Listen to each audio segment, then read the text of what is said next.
Hello everybody and welcome to the Thursday edition of Video Clips. And I'm going to start by talking about Coca Cola. You might think that they're only interested in selling junk food, but think again. They just announced a new product. It's called Fortified Coke. Researchers with the company have developed a new method for fortifying soft drinks with large amounts of vitamins, and they've actually filed for a patent on the procedure. In their patent filing, the researchers state that their method will allow Coke to contain up to 20 times the recommended daily intake of vitamin B12, vitamin K, folate, and biotin. I'm not sure that 20 times the recommended daily intake is a good idea, but in its marketing materials, Coke makes the statement that dietary supplements are used to provide valuable nutrients that people aren't getting from their food, and now they can get these from beverages instead of from food. What a great idea.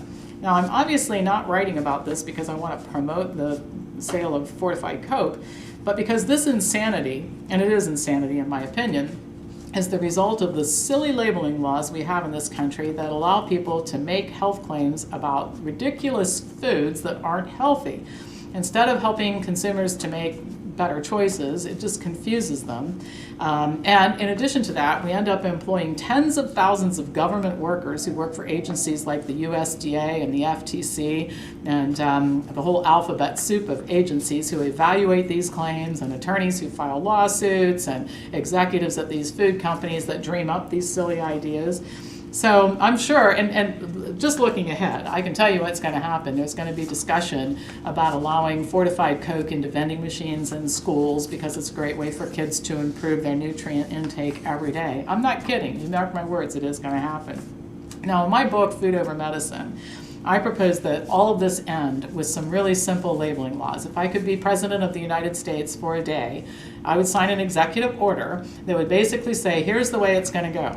You can put the name of the product on the front of the package. You can make claims about how delicious it is, it's easy to make, kids love it, it smells great, just like home cooking. I mean, I don't care about that kind of stuff. But no health claims. And on the back of the package, all you could do is list the ingredients in the food.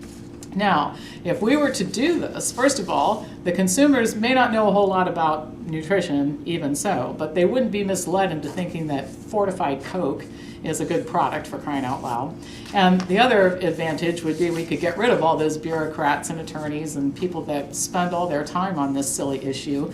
And this isn't the only one, by the way. I don't mean to pick on Coke. I was at Kroger's one day and I saw chocolate chewies fortified with calcium, and actually a claim on the front of the package that these things were good for your bones. I mean, I'd give anything if chocolate was good for your bones, right? Wouldn't we all? But yeah, not so much.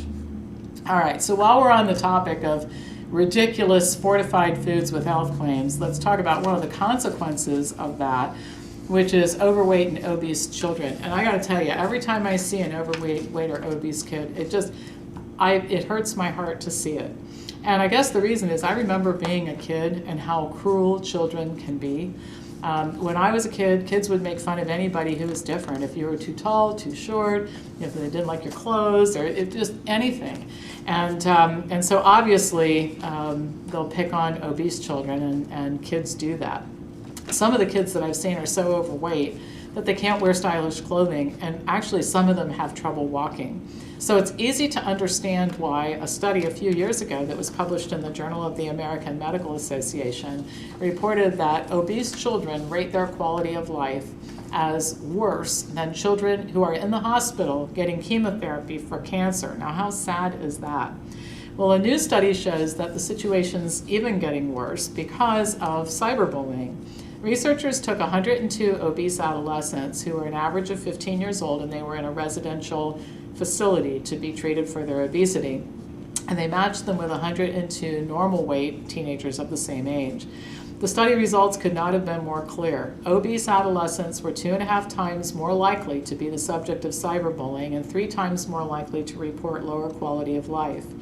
Both traditional bullying and cyberbullying made them less motivated to exercise and pursue healthier habits. And my gosh, that's what we want them to do and need for them to do.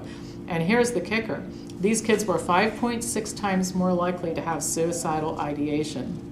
Among the many conclusions and recommendations from the researchers, they recommended more research on cyberbullying. I just absolutely cannot fathom how this is going to make any difference. Research on cyberbullying, I mean, kids are always going to go to school. They're going to be exposed to kids who are going to make fun of them. They're going to have access to the internet. They're going to have Facebook accounts. I mean, we can research until the cows come home, but the only thing that's going to make a difference is addressing the condition, helping these kids to not be overweight or obese. We're not going to stop kids from teasing. I mean, I don't think in all of time we've found a way to do that. So parents need to treat obesity in the family like the serious issue that it is. I mean, a parent would never let a child with cancer go untreated. Think about it. And if the kid didn't want to have the treatment, the parent would just say, listen, I'm the parent and this is what you're going to do because we're going to save your life here. Yet this just doesn't happen with eating habits. I mean, somebody's buying the food for a 7-year-old who's 50 pounds overweight. It's the parents, and they need to take responsibility for this and do something about it. Once parents do take responsibility, the whole world will be a different place real fast because the demand for junk food will drop. There won't be any reason to sell fortified Coke if enough parents get on board with this. Fast food restaurants will have to offer more and more healthy options. The school lunch program will either change or it'll go away for lack of financial support. And the government will respond. They're not going to drive the process, but what happens when you create demand for something is the marketplace will respond. So government will probably be the last to jump on board, but it's really time for parents and for citizens in this country to get upset about some of this stuff and really get together and do something about it. And that's what I was talking about on Tuesday when I was mentioning about getting certified as a food over medicine instructor and just getting out there and starting to tell people about how important it is to address our health and weight issues. And you guys can help with that. So I hope you're going to take me seriously on this, all right? Well, that's all for today. It's all for the week. Have a wonderful rest of the week. As usual, pass this on to anybody who you think might enjoy watching it, and I'll be back to you next week with more news.